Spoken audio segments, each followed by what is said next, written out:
నిబంధనలో పేతురు భక్తుడు హల్లెలూయా దేవునికి స్తోత్రం మన కోసం రాస్తున్న ఆ వచనాన్ని చూద్దాం.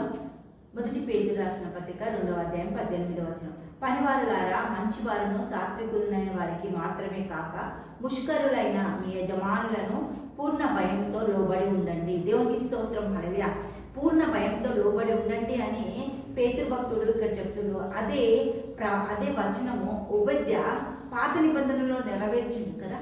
ముష్కరులైన వారికి హల్లెలూయా, మీ యజమానులు అసలు సాత్వికమే లేదు అతని దగ్గర. ఆహాబు ఎంత భయంకరుడు.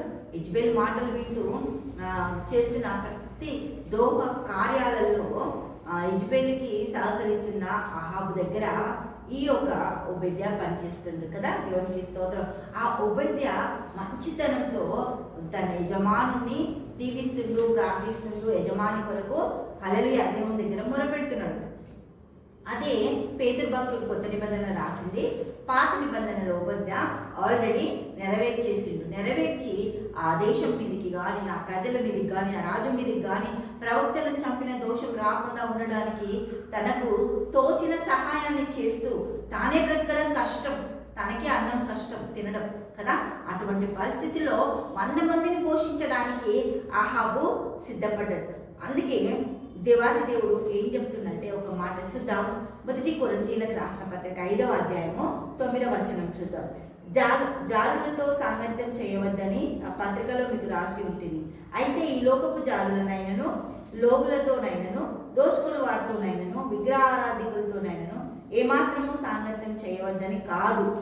నేను వాళ్ళతో సాంగత్యం చేయొద్దంటే చెయ్యి, కానీ నువ్వు ప్రత్యేకంగా ఉండు, నువ్వు వేరుగా ఉండు. వాళ్ళు చేసేటివి చేసుకొని, వాళ్ళు ఏమన్నా చేసుకొని, కానీ నువ్వు మాత్రం వాళ్ళ దాంట్లో పాలు పంపులు పొందొద్దు. పొందుతుండు కదా, అటువంటి పాలు పంపులు ఎక్కడ పొందొద్దు. నువ్వు ప్రత్యేకంగా జీవించాలి. క్రీస్తు బిడ్డగా లోకానికి చూపించుకోవాలి. క్రీస్తు వెలుగు నీలో ప్రకాశించాలి. క్రీస్తు నేను లోకానికి చూపించినప్పుడు లోకం నీ వెంబడొస్తుంది, లోకం నీ వైపు తిరుగుతుంది. దేవుడికి మహిమ కలుగుతుంది కాక.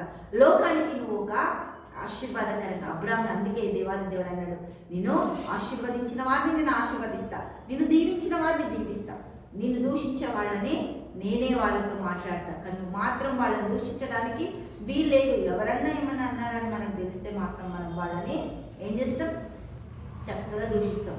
దూషించొద్దు. దూషణ మన వంతు కాదు, ఆయన వంతు. దేవాది దేవుడు చేసే పని అది. దేవునికి మహిమ కలుగును గాక. హల్లెలూయా. ఆహాబు చేస్తున్న భయంకరమైన కార్యాలన్నింటిలో కూడా ఉపద్య సహకరించకుండా ప్రత్యేకంగా జీవిస్తుండు.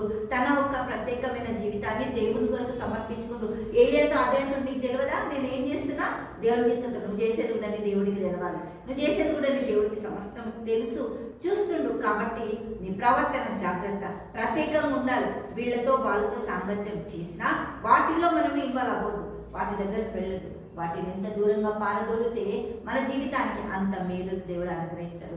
మనని దేవుడు లోకంలో ప్రత్యేకంగా సిద్ధపరిచిండు. ఆయన స్వస్థాలతో నిన్ను నన్ను తయారు చేసినట్ట.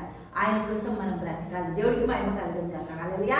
తండ్రి యేసయ్యకి స్తోత్రం, ఉపదేశకుడిగా ఆశ్చర్యకనికి స్తోత్రాలు చెల్లిస్తున్నాం. పరమ తండ్రి నీకు స్తోత్రం. పరిశుద్ధాత్మ తండ్రి ప్రతి కార్యం చేసే దేవుడు ఎక్కడ నీ బిడ్డ తండ్రిలకు వాళ్ళని దీవించి ఆశీర్వదించి నడిపించండి. యేసు నామములో ప్రార్థిస్తున్నాము తండ్రి. ఆమేన్, ఆమేన్, ఆమేన్.